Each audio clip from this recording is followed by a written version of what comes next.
Hi everyone, Vickie here, Rock and Roll Prophetess. This is a free preview for something that I'm going to be offering to my level 2 Patreon people. And what it is going to be a brief astrological look at the week ahead. I'm going to be posting them weekly. And then I'm going to pull a couple cards, maybe 3. And I'm going to use the old deck that everybody likes so much, the Hanson Roberts, and my old cloth too.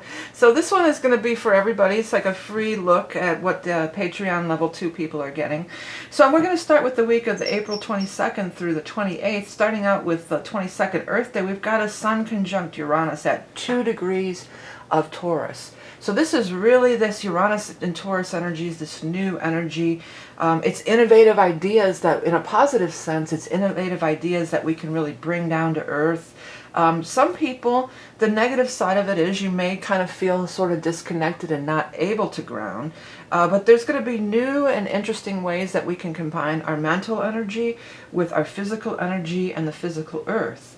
We've got a couple, I think, for sure we got some planets going retrograde this coming up, and first one is going to be Pluto on the 24th on Wednesday. Pluto goes retrograde a lot, and it's going to be retrograde until like all the way through I think October or something. So in the sign of Capricorn.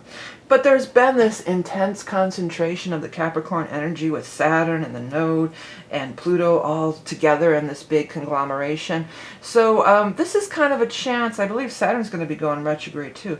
But this is kind of a chance for these big changes that are afoot, are here in front of us, which Uranus brings about too, are these big changes. This is kind of a chance for us to kind of go back over it. Maybe if it's too abrupt and too shocking for people, it's like maybe we could take it, reevaluate, take it in slower steps, take it in smaller doses, take a little time to get used to these big changes that are coming about. It does have to do with money and career in the flat chart, but of course your individual chart would be different.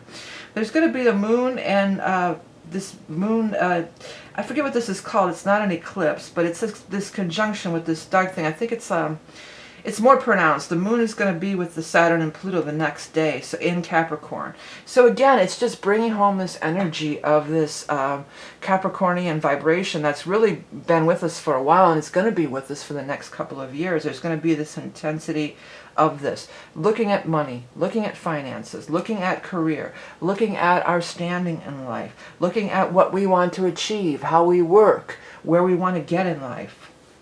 Then there's going to be a last quarter in Aquarius. So there's very much an Aquarian energy through the energy of Uranus and the energy of Capricorn. Even though we have a Sag moon, we have other moons going on. The last thing, the big aspect that's happening will be on Saturday the 27th. We're going to have a Mars square Neptune at 23 degrees of Gemini with the Mars and 23 degrees of Pisces with the Neptune. You know, this is a get up and go kind of energy. Mars, it's a very different energy because Mars is aggressive, go, go, go, do, do, do. And Neptune is like sit back and chill and dream and imagine. But it can, used in a positive way, and it'll be an Aquarius moon that day. There can be this energy of taking this Neptunian energy, the spiritual psychic vibe, these things you're picking up from the cosmos and these downloads that you're getting, and using them to actually do something with them. Using in the sign of Gemini and with the Aquarian energy in a very mental way to communicate, to write things down, to finally write out that whatever, that novel, that to-do list, anything. So it can be used positively. Squares cause things to happen.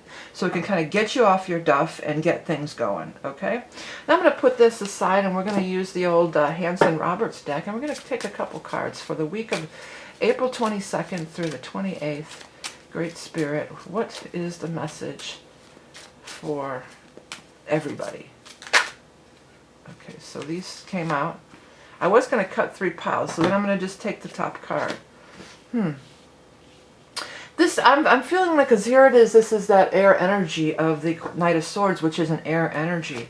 And it may be a little bit, for some people, it can be a little discerning. It can be a little bit hard to handle. It may be a little bit too, oh, the vibrations are really getting to me. You're going to have to adapt and go in new and different ways to deal with this energy. Because at the beginning of the week, you have Uranus and Taurus. Using this weird, because Aquarius and Uranus can be kind of weird for most people, unless you happen to be an Aquarius. You can use this energy to really ground out and bring ideas in. So if you're having a little trouble adjusting, you've got to find new and different ways of dealing with the energy and grounding it into reality. It can also give you idea mentally. This could be some mental and the Uranian, because I go like this because that's what the Aquarius symbol looks like, and that's the Uranian energy. It's like electricity going through the air. So you could take that and use it to change your life, because Uranus wants nothing more than change, more than anything. That's what it's all about. Okay, so I hope that you all like these readings. I am going to be posting them every week in my Patreon level 2. Patreon level 2 people also get the regular readings early, and they get the bonus cards for free, well, included in the price of the prescription. Prescription or subscription? Subscription. But that's your prescription for the week. Okay, everybody? Thanks so much for tuning in. Have a great week, and I'll speak to you soon.